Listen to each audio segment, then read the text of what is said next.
Yo, what is going on, guys? Winter Kills here, and welcome to a brand new video. Today, I'm going to be commentating over a top 4 match from a 32-man tournament that I hosted recently through Luxury Gaming. Now, this is old format, which is unfortunate, even though the new format really isn't all that new. The ban list actually dropped in the middle of the tournament, which is unfortunate. Can't really control that, but wanted to get the replays out to you guys nonetheless. So we'll be going over a top 4 match and, of course, the finals. When that wraps up, I'll have that out as soon as possible.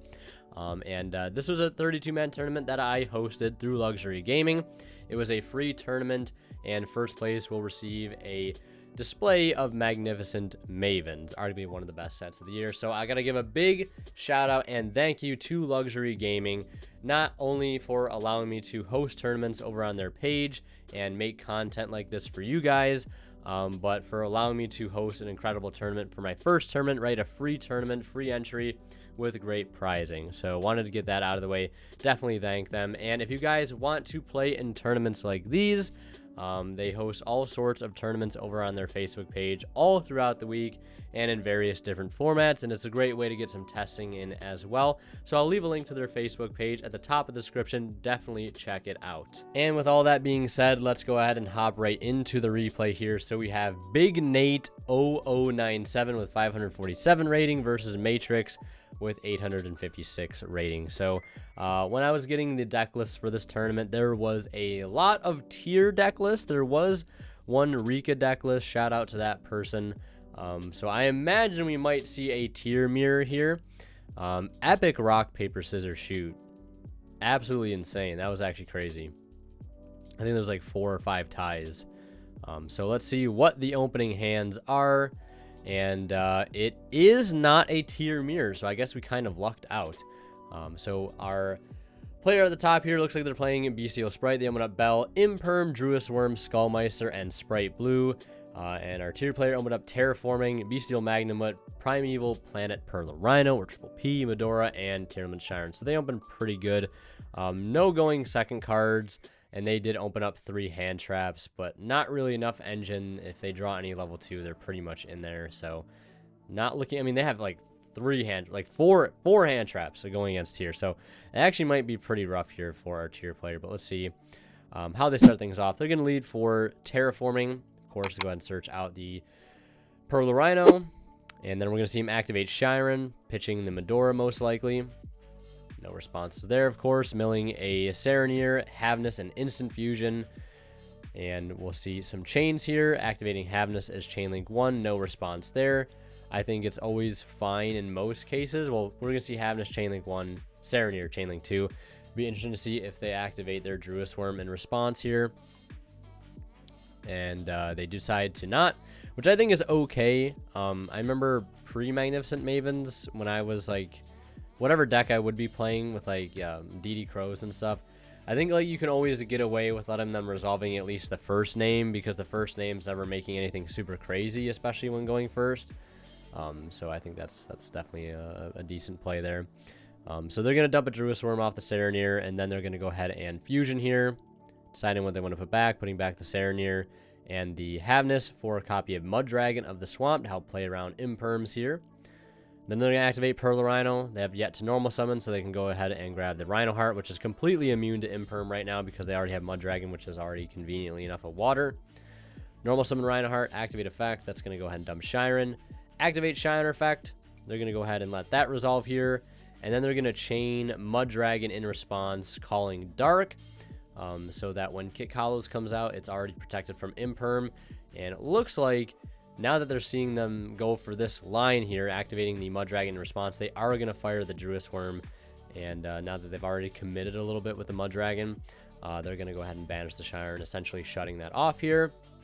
And they don't have Magnamut, so they're not going to play into a Havness here, which is really nice. So they're going to go ahead and banish the Shiren, and then they're going to go ahead and link 2 into Dark. And then they're going to activate Medora, putting back 1. That's going to trigger Pearl Rhino.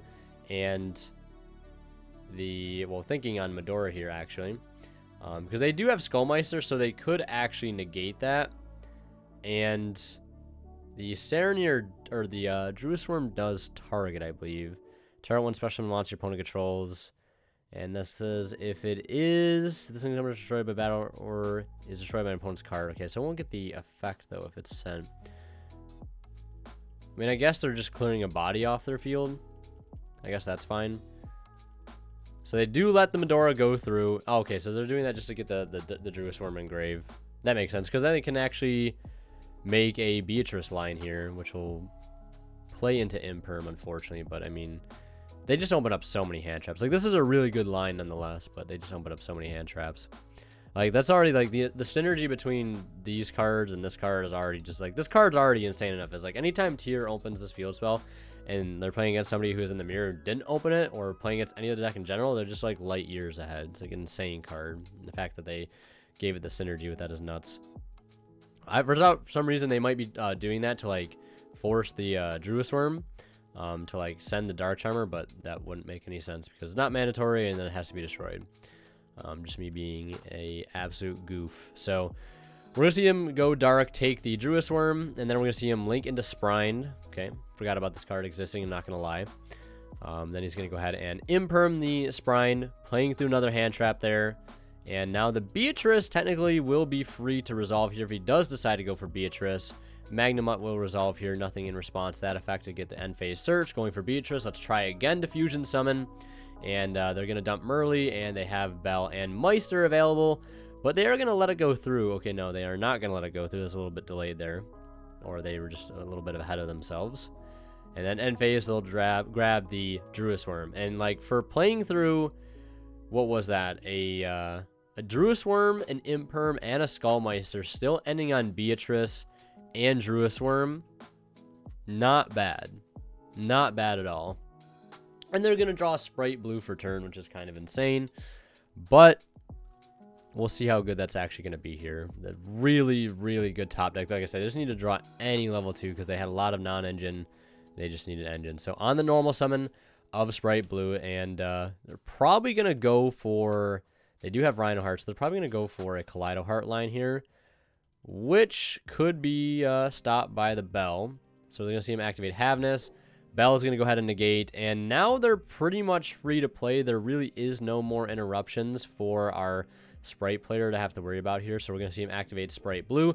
Spright Blue is going to go ahead and Surge Jet, and then we're pretty much just off to the races here. We're going to go ahead and grab Starter, and then we're going to go ahead and link into a Spright of their own for a Nimble Angler. Angler is going to go ahead and summon out 2 copies of Beaver, and then we're going to overlay into Gigantic, and Gigantic effect will resolve here. Go ahead and summon another Spright from the deck, well, level 2. They're going to go for Swap Frog, and then we'll activate Swap Frog effect. And then they're going to overlay for Onibimaru Soul Sweeper. They honestly maybe could go for an OTK here. Well, OTK is not going to be that easy because they do know they have Druisworm in hand, so they'll have to kind of worry about that. Well, actually, Druisworm is completely dead, so I'm actually a little confused as why they didn't chain the Druisworm to the Gigantic, because it's kind of a use it or lose it. Maybe they thought they were just getting OTK'd either way, but I feel like you just still use the Druisworm regardless before you get level 2 locked. So I think that might have been a little bit of a misplay, but honestly, it might not matter really whatsoever here. They're going to summon out Carrot, and then they're going to go for Cat Shark. And this is just going to be game because this is at 32. It's at 64, doubled because of the Cat Shark. And yeah, I think that's actually just going to be game right there. It's a very big, gigantic Spright. It's a gigantic Spright. And it's not game. There's just no way that's not game. There had to be a way for game there. I'm actually kind of surprised that was not game. I mean, you do have to clear the Beatrice. That's for sure. So the Soul Sweeper there's fine. But Cat Shark? I'm almost thinking there's a way where we could have gone like Toad, Elf, Soul Sweeper, and Gigantic. Maybe he just didn't have a way to do it. I just feel like there could have been an OTK there. Because, like, that's the only reason you go for, like, Cat Shark Gigantic Spright with a link underneath it, right?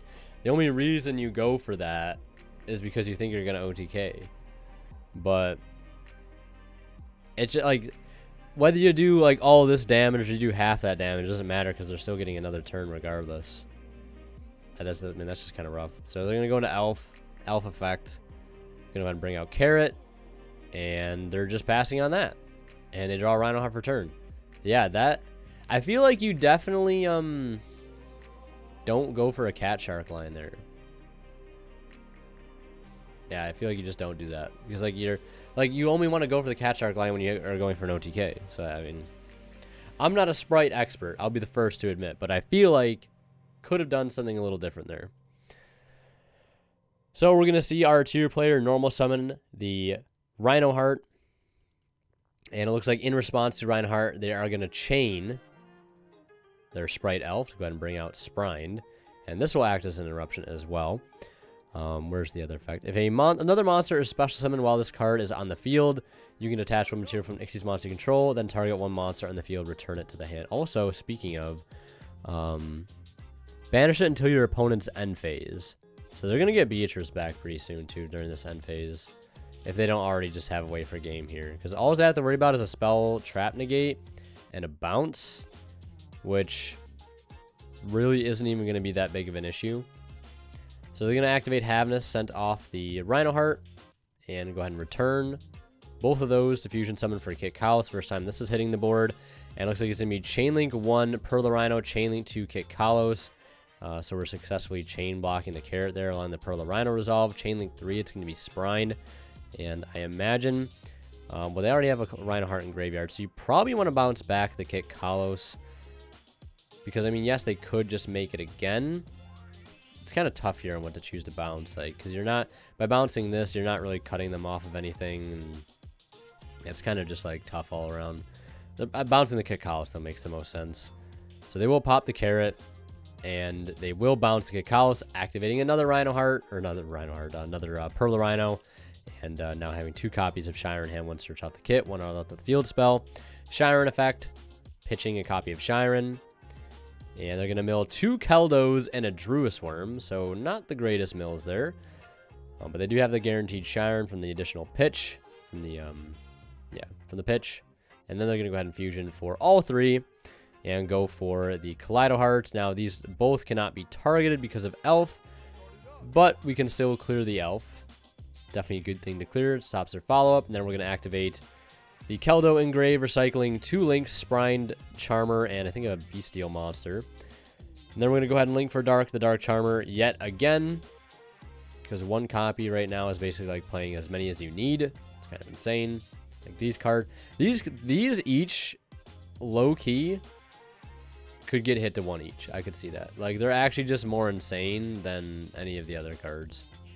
They're going to take Druis Worm out of the opponent's grave, and then they're going to summon their own Druis Worm. And then they're going to go ahead and link into that Sprind. Just absolute tier limit support right here. Chainlink 1 Sprind, Chainlink 2 Druis Worm. And they're going to go ahead and mid-defeat because they're just going to go ahead and send off a monster. And they're going to dump Merly to make another fusion. Can't make Kit or Rule Kalos because their Kit Kalos is in their extra deck. But they could make a Dragocepelia because they do have Mud Dragon in the graveyard. And I believe that would probably be enough for a game there since they're just clearing the entire board. Yeah, our tier player definitely misplayed there for sure. Like, clearing the Beatrice was one thing, but trying to go for a Cat Shark line, I don't think was the move. But either way, into game 2 here, we're going to see Tearlament go second, and Spright going first, obviously. Opening hand. Wow, they did not open up super well outside. I mean, they actually kind of opened up insane, but I mean, at the same time, it's kind of rough. Starter, Meister, Ghost Bell, Imperm, and Magnamut. So 4 hand traps plus engine. Insane, but also very fragile. But nobody's really playing Ash right now, so this is most likely to resolve. Then we have Havness, Scream, Magnamut, Called By, and Rhino Heart. So they also open up pretty good as well. Basically 2, 3 going second cards. I mean, Call By is basically a going second card against the Spright deck. Vanishing Toad on Elf effect is pretty insane. So we're going to see them, of course, lead with Starter. Starter's probably going to go ahead and summon Blue, so they take 1100. And then Blue effect, chaining Havness. And let's see what we hit. Hit every single name. Shiren, Perla Rhino, and Triple T. Interesting to see that Triple T is in the deck here. Love that card. Then we're going to see him add Spright Jet. New Chain, we're going to see him activate Shiren. We'll see if he fires a Meister or a Bell here. Could also use Magnamut since he does have a monster. He will choose to Bell, though, or choose to Meister. Yeah, I guess, I mean, it doesn't matter if you use Bell or Meister first. Like, it does play into the Bystials more, but, I mean, whatever, right? So we're going to see Jet go ahead and add Double Cross, and then we're going to see him go ahead and link into Spright to attempt to dump the Angler. That will resolve, summoning out 2 copies of Beaver. Every time I see this engine here, it just throws me back to Mermail. I almost said Marincess, but playing the Nimble engine in Mermail and doing, like, Saryuja shenanigans. It was really fun. And this time, they do remember to summon out their Bystial before the Gigantic resolves. So that's nice. They forgot to do that last time, definitely. So they'll get Magnamut effect, and then they're going to go ahead and continue by activating Gigantic Spright, detaching Spright. Go ahead and summon out Swap Frog. Swap Frog effect. Go ahead and dump a Swap Frog. We'll see if they go for Testudo and Arat Newman. Probably not, though, because their opponent already has Havnus and Magnamut, so that plays kind of out the window. Curious to see, like, how many Spright players are actually, like, still playing that. I mean, they are playing Double Cross, which, like, can set up that kind of cheesy line if they do bring back this other Swap Frog there, so they could do that, but it's also, like, a decent interruption on its own. So they are going to bring back Swap Frog. They're not using Swap Frog effects, so they're definitely not playing Testudo or Rot Newman, and they're going to go ahead and set Imperm, set Double Cross, and they have Bell and Magnamut in hand, and this call by is about to absolutely just go in. End phase are going to search Druisworm off their Magnamut, draw Keldo for turn. Okay draw there, okay. So they're going to think in standby phase. They're going to activate Toad effect. Toad effect will resolve. Unless they summon it off of this, they send the Testudo off of this swap. See if they do. Nope, they're choosing not to. Okay. I honestly think it's probably correct not to play it. Because like with Bystial cards and Havnus existing, it's probably just not worth playing, right? I mean, unless you're playing, like, Pixies wouldn't even do anything either. So they're going to attempt to leave main 1. End of main 1, they're going to use Elf. Targeting blue, it looks like. I think they targeted blue. Let me double check. Targeting Spright Engrave, and they're going to go ahead and chain their Druisworm to that. To go ahead and banish it out of the grave. Right? No, okay, they still banish blue. Unless Elf doesn't, you know, Elf does target. So they're still deciding to get rid of blue, even though they targeted Spright Engrave. Interesting. Either way, we're going to see him continue into the battle phase here, and the board is just pretty much outed, which is hilarious. So we're going to see Havnus attack over Elf, and Druisworm attack over Toad. And it looks like, hold on, the board's not completely outed yet. We do have Double Cross here.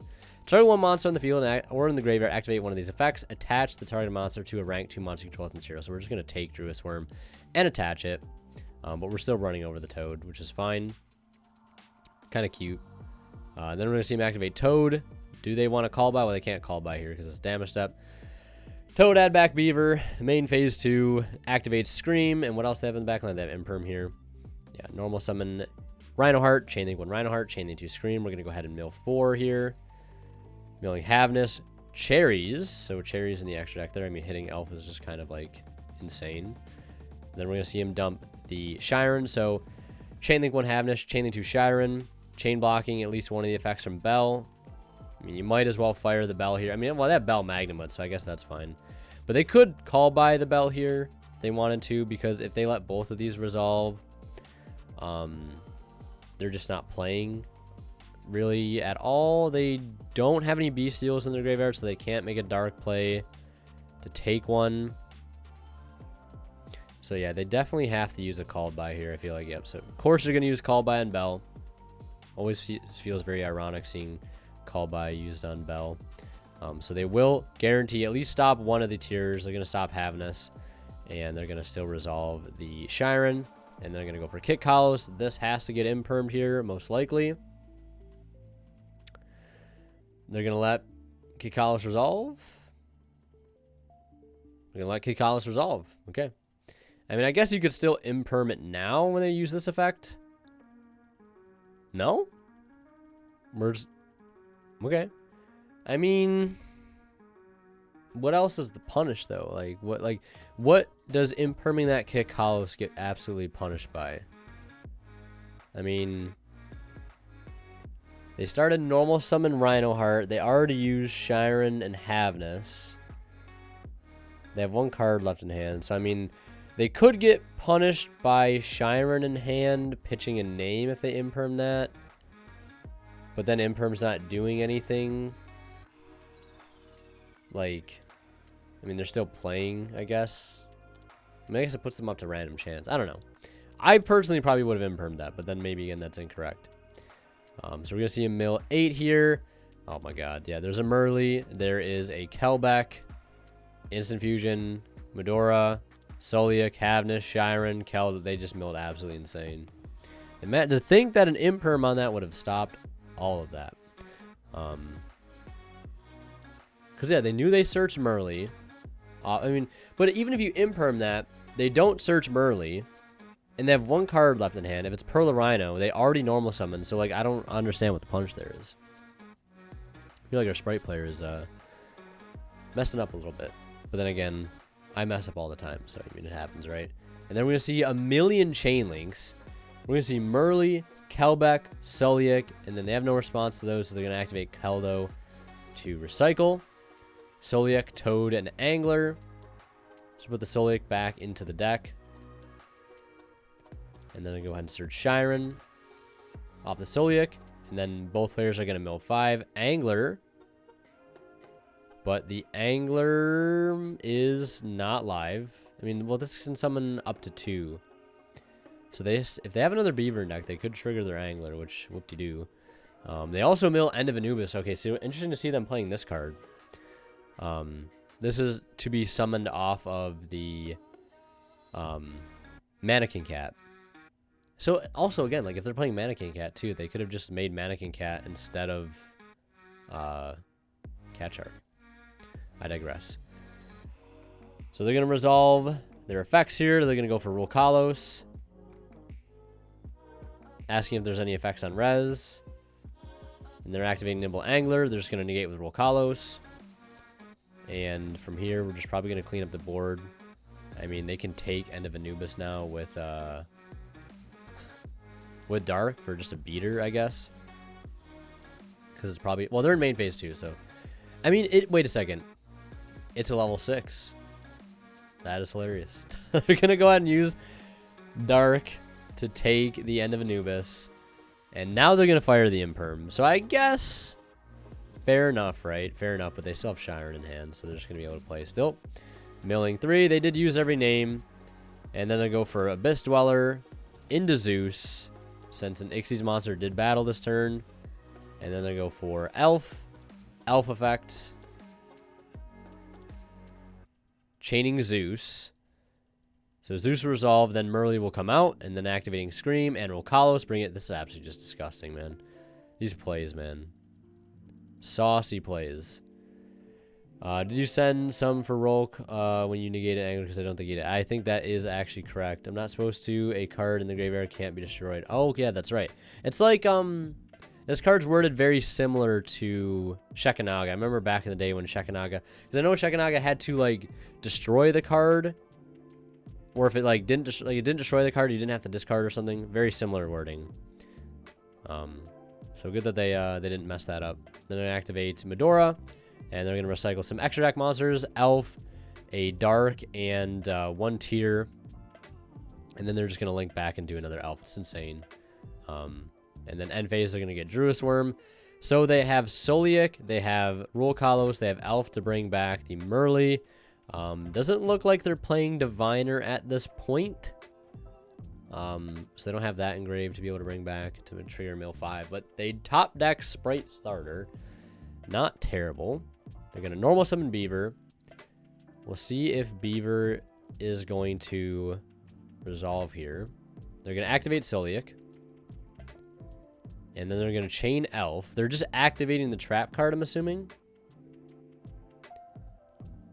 Chainlink 1 Soliak. So target, and then chainlink 2 Elf. Well, chainlink 1, chainlink 2, chainlink 3. Chainlink 4 Druisworm on their target, which is Merly. So now, okay, then they're going to chain Rukalos to negate the Druisworm. Then they're going to chain Starter. That's going to bring out blue. So we have a Chainlink 1, Chainlink 2, Chainlink 3, Chainlink 4, Chainlink 5, Chainlink 6, Chainlink 6, ladies and gentlemen. Activate Vanity's Call. Chainlink 6. So we're normal summoning Beaver. Activating effect, chaining Solic to attempt to negate, targeting it as the cost. Chaining Elf to bring out Merly, so we don't have to send our Rukalos. Then they're chaining Druisworm to try to banish the Merly. We're chaining Rukalos to negate the summon of Druisworm. And then once the effect of Rukalos has been successfully baited out, we're going to activate Spright Starter in response, summoning out a copy of Spright Blue. So the chain will resolve here. They will get their Merly out. Rukalos will send itself. She will not be able to summon herself back because she was not fusion summoned, so she was brought back from the grave. And new chain, Merly is going to resolve her on summon effect since she was still summoned, and then blue's also going to resolve. Unless it's no longer like on the field to use that effect. Some weird ruling there I'm missing. Yeah, I think that might be why. I know there's a reason why it might not have gotten its effect because it was sent off the graveyard before the chain resolved, or sent off the field before the chain resolved, for it would actually like use its on summon effect. I'm assuming it's something like that. I'm not sure what the like specific way of describing it is. Probably doing a pretty poor job, but it is what it is. So he'll take 11. He'll get Kikalos effect, using the actual effect of Kikalos to send here. A lot of times people use it to add. But we're going to see him use it to send. He's going to put back the Shiren and the Rukalos to go for Dragostapelia. And this card absolutely goes in against this deck most of the time. Normally when they just have one body on field to begin with. But they already have kind of an established board here. They're going to summon out Spright Jet. And they're going to negate Spright Jet with the Dragostapelia. Now making it a level 1. But they can go ahead and go into Dark because the levels don't matter for Dark. They're going to target Merly. And they're going to chain Keldo to dodge the target. Insane. Recycling some cards. And now they're going to go into Gigantic. And at this point, there is no more interruptions from the tier player. Yeah, everything has been exhausted. So they're pretty much free to play here. But the question is, how much can they really do off of Gigantic resolving? I guess we'll find out. Or actually, there's probably just go for a Spright play, or a Zeus play, rather. Well, they can't because they're starter locked. So we're just going to go right into battle phase, clear the Kikalos, and they can't. They can't go for... Yeah, I was going to say, hopefully they catch that. It would be really good. It would be really good, except... And I guess that's why they went battle phase to run over the Kikalos, but they'd still be getting a search off of Solic, which is insane. Like, all that playthrough, and they're still getting a search off Solic. At least you denied them the mill 5 by attacking it with the Kikalos. So they do lose their battle phase because of that. It happens, but they're still going to go ahead and use Spright, Gigantic Spright in main 2. Go ahead and summon out the red, and they're going to pass turn there. So they just have one interruption, and they're just going to go ahead and normal summon Havnus, activate Solic, targeting red to negate, and then Havnus effect, and they're pretty much free to play here, and we'll probably just see an OTK. They don't have Merly access in Grave, but they can just make Rukalos here, or they can make Kaleido Heart and clear this, and then it's not exactly a way for game. They are going to go for a Kikalos. Okay. Did they just return... Hold on. Did they just return how many cards there?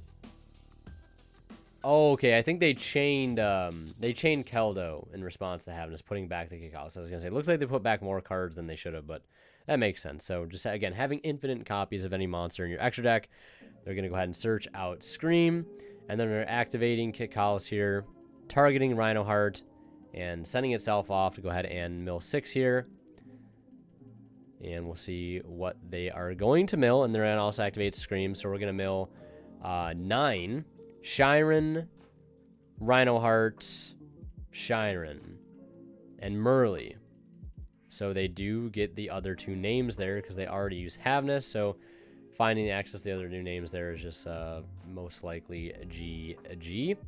Because now they can go for Kaleido Heart and Rokalos, and that is definitely going to be more than enough for a game. So put back the Rhino Heart, the Merly, the Shiren, there's the Kaleido Heart, and they're going to admit defeat. GG. GG. Love to see it. So that was the top 4 match. We'll see Matrix moving on to the finals, playing Tier, and I gotta say they played it pretty well. Spright deck trying to keep up with their definitely some cool cards being played in the Spright deck. You know, Double Cross, very cool. Same thing with End of Anubis. Love seeing this card being played in here. It's just like a Dweller that they can summon off a Mannequin Cat. I think they definitely could have made a bit of a better line that game one. They're not going for the Cat Shark line. But hey, it is what it is. Mistakes happen. Hope you guys enjoyed this replay. Again, don't forget to check out Luxury at the top of the description. And as always, WinnerKill signing out. We'll see you guys in the next one. And last but not least, a big thank you goes to our Divine level channel members who are Pony Start, Cadillacs84, Justino, HH Cyber, and Misfit. Thank you guys so much as always for extremely kind and very generous support of this channel.